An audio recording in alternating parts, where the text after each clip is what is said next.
Radically candid criticism is kind and clear. I think a fair question that some might have is, how can you be kind when you're going into a tough conversation? It's hard. Yeah, it's super hard.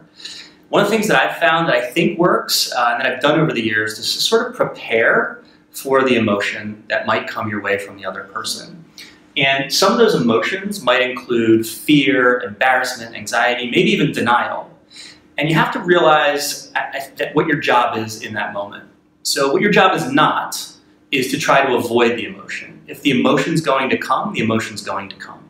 Your job is also not to meet those emotions one for one.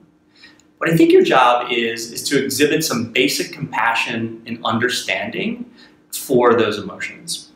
And what I've seen, though, is sometimes people, in an effort to avoid those emotions, will actually confuse and cloud their message a little bit. Yeah, tempting to do that. So tempting. And one of the things that I remember you saying over the years, and everybody who's ever worked for you remembers you saying, is the idea of it's not mean, it's clear.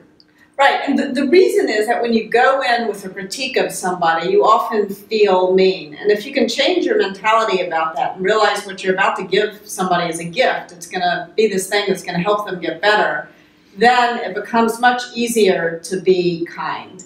I think another thing that helps is to remember what happens when you cloud the message. One of the worst stories I ever heard about that was somebody I knew who had to fire somebody on a Tuesday. And so this person was determined to be kind about, we'll call her Sarah. He had to fire Sarah. And really wanted to do it in a way that was not just professional but kind, because he actually really liked Sarah. And afterwards sent out this lovely note to the whole team about how Sarah was no longer with the team and appreciated the contributions and so on and so forth. And then on Wednesday morning, Sarah turned up for work. She had no idea she had been fired. Not so nice after all, right? Not kind at all. No, in fact, humiliating and beyond belief. And ultimately, maybe even bordering on cruel.